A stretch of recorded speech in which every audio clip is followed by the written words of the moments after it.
कर्नाटकमधून कोल्हापुरात आलेल्या उद्योजक सचिवांची बैठक आज शिवसेनेनं उधळून लावली। कोल्हापूरचे उद्योग बेळगावकडे वळवण्यासाठी कर्नाटकचे उद्योग सचिव कोल्हापुरात आले होते। त्यांची कोल्हापुरातल्या उद्योजकांबरोबर बैठक होणार होती।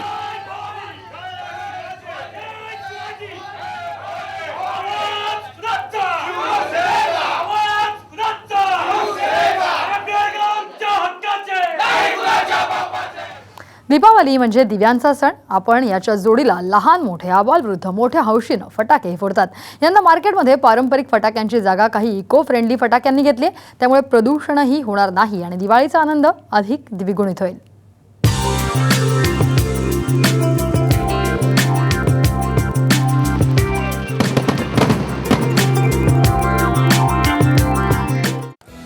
ठाण्यातल्या बाजारामध्ये फटाके खरेदी करण्यासाठी ग्राहकांनी मोठी गर्दी केली आहे। यंदा लोकांचा कल कमी आवाज करणाऱ्या फटाक्यांकडे आहे। शिवाय मार्केटमध्ये पारंपरिक फटाक्यांसोबतच म्युझिकल आणि कलरफुल फटाकेही उपलब्ध आहेत। त्यामुळे बच्चे कंपनीची आपल्या आईवडिलांसोबत फटाके खरेदी करायला घाई सुरू आहे। व्हॉइस नसलेले फटाके घेणार आहेत, म्हणजे ॲटलीस्ट नॉईज पोल्युशन तरी होणार नाही। आणि मी माझ्या छोटीसाठी फटाके घेते, म्हणजे यासाठी कलरफुल वगैरे जे फटाके असतील तशा पद्धतीचे फटाके घेते। आम्हाला जो वेळ भेटत नाही, पण मुलांचं तरी हौस होऊ दे म्हणून फटाके खरेदी करेन। महागाईमुळे फटाक्यांच्या किमती वाढल्या असल्या तरी लोकांचा उत्साह काही कमी झालेला नाही। बाजारात Pokemon, Doraemon, jet fountain, flowers, colour burst अशा अनेक प्रकारच्या फटाक्यांना बच्चे कंपनीकडनं मोठी मागणी आहे। शिवाय जमीन चक्र, पाऊस, फुलबाजा यांचेही विविध प्रकार मार्केटमध्ये उपलब्ध आहेत। लहान मुलांना जे आकर्षण करतात, ज्याच्यामध्ये कमी आवाज असतो, कलर असतो, क्रॅकलिंग आवाज असतो, त्यांना इको फ्रेंडली फटाके बोलतात। अशा फटाक्याची लहान मुलांची मांग जास्त आहे। जो फैंसी आइटम्स है वो ज़्यादा डिमांड में है। बच्चों के फैंसी आइटम जैसे पोकेमॉन हुआ, किटकैट हुआ, स्कूबी डू हुआ, अमेजिंग 10 फुलझड़ी है, फाइन वन है, ऐसे विविध प्रकार के फटाके हैं जिसमें नॉइज़ पोल्यूशन नहीं होता है और ये फैंसी आइटम है, लाइट एमिटिंग। फटाक्यांमुळे होणारं ध्वनी प्रदूषण टाळण्यासाठी आता लोकांमध्ये हळूहळू जनजागृती होऊ लागली आहे। बाजारात कमी आवाज करणाऱ्या फटाक्यांच्या जास्त मागणीवरनं सध्या तरी असंच दिसतंय। त्यामुळे यंदाच्या दिवाळीत कमी ध्वनी प्रदूषण होईल अशी आशा करूया। विकास काटे, साम मराठी, ठाणे। दिवाळी म्हणजे प्रकाशाचा सण, त्यामुळे या सणात सर्वात जास्त महत्त्व असतं ते म्हणजे पणत्यांना। आज बाजारात आकर्षक आकार आणि विविध प्रकारातील पणत्या उपलब्ध आहेत, मात्र आजही मातीच्या पणत्या मोठी मागणी असते। नागपुरातील पेठ या गावात पिढ्यानपिढ्या या मातीच्या पणत्या घडवण्याचं काम मोठ्या उत्साहात सुरू आहे। नागपूरपासून अवघ्या 25 किलोमीटर अंतरावरचं पेठ हे गाव। 150 घरं असलेल्या या गावात कुंभारकाम हा व्यवसाय। त्यामुळे दिवाळी म्हटली की या गावात मातीच्या पणत्या बनवण्यासाठी महिनाभर आधीपासूनच लगबग सुरू होते। पूर्वीपासून आमचे काम चालू असल्यामुळे आमचं मार्केटिंग, सेलिंग नागपूर, वर्धा, यवतमाळ आणि आजूबाजूच्या खेड्यामध्ये माल सप्लायर येथूनच जाग्यावरून होत असतो। गावातील हा व्यवसाय पिढीजात आहे। नव्या पिढीनं सुद्धा या व्यवसायात हातखंडा मिळवलाय। शिक्षित असूनही मातीच्या पणत्या घडवण्यात त्यांना रस आहे। त्यामुळेच पिढ्यानपिढ्या या गावात हा व्यवसाय टिकून आहे। जे आमचे आई वडिलांपासूनच, म्हणजे ते वडिलापासून जे आम्ही त्यांच्या पाहून ते शिकवत होतो, आम्ही त्यांच्या पाहूनच आम्ही हे शिकलेलो आहोत। ते पाहता पाहता आम्ही हे शिकून गेलेलो आहे। ते या पणत्यांना बाजारात खूप मागणी असते, त्यामुळे कुंभारवाड्यात या दिवसात व्यापाऱ्यांकडून भरपूर ऑर्डर असतात। जे आकर्षण आहे कामाचं किंवा यांचे जे कामाचं वैशिष्ट्य आहे, त्याच्यामुळे आम्ही दरवर्षी इथनंच घेऊन जातो। त्यातल्या मार्केटपेक्षा इथे आम्हाला कमी रेटमध्ये मिळतं। मात्र या मातीच्या पणत्या घडवण्यासाठी लागणारी माती जंगलातून घेण्यासाठी वन विभागानं परवानगी नाकारली आहे। तसंच भारनियमनाचा फटकाही या व्यवसायाला पडतोय। त्यामुळे कुंभारवाडा काहीशा अडचणीत सापडलाय।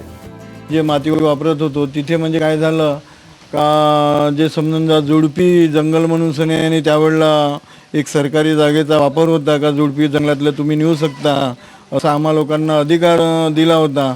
परंतु ते काय झालं का, जुडपी बी सुद्धा ते फॉरेस्टमधून घेऊन टाकली आणि आमच्या लोकांचं जे मातीचा जो आणण्याचा जो भाग होता तो पूर्ण म्हणजे आमचा तोडून टाकला। तर आम्हाला यावेळेला इथल्या कठीण जी परिस्थिती आहे का, आमचे जेवढे काही कारागीर लोक आहे हे कशाने पोटभरतीने काही सांगता येत नाही। यंत्राच्या युगात कारागीर संपले आहेत। पिढ्यानपिढ्या असलेले अनेक व्यवसाय संपुष्टात आलेत। मात्र पेठ सारख्या काही ठिकाणी आजही पिढीजात व्यवसाय सुरू आहे। तो त्यांनी टिकवून ठेवलाय। तो आणखी बहरावा आणि लोकांच्या घरी प्रकाशमय दिवाळी साजरी व्हावी हीच शुभेच्छा। संजय डाफ, साम मराठी, नागपूर. दिवाळीतल्या तयार फराळाची बाजारपेठ दरवर्षी 20% वाढत चालली आहे. फराळ तयार करायला वेळच नसल्यामुळे शहरांमध्ये अशा तयार फराळाची उलाढाल आता कोट्यावधी रुपयांच्या घरात जाऊन पोहोचली आहे.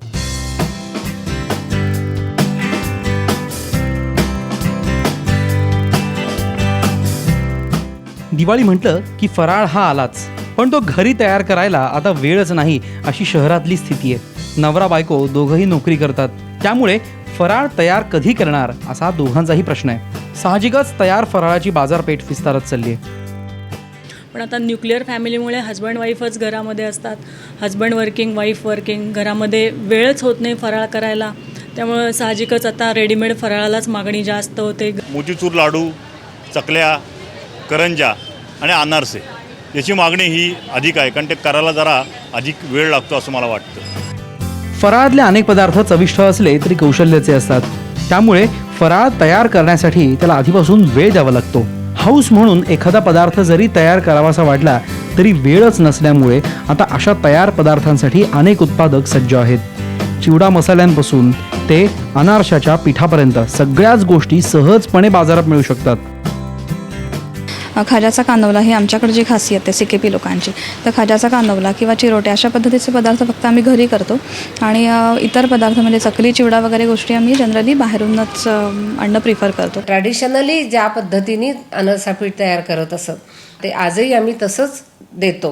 म्हणजे फक्त गृहिणींना ते पीठ घरी आणून थोडंसं मळून त्याचे अनारसे करून तळणं एवढंच त्याचं काम राहतं. पुण्यासारख्या शहरात तयार फराळासाठी हजारो किलोंची मागणी नोंदवली जाते. हा फराळ सर्वसाधारणपणे 150 ते 200 रुपयांच्या घरात आहे. फराळाचे सगळे पदार्थ एकत्रच मिळू शकतील अशी ही पॅकेजेस आता ग्राहकांसाठी उपलब्ध आहेत. त्याची किंमत 350 रुपयांपासून 700 रुपयांच्या घरात आहे. स्वप्नील बापट, साम मराठी, पुणे.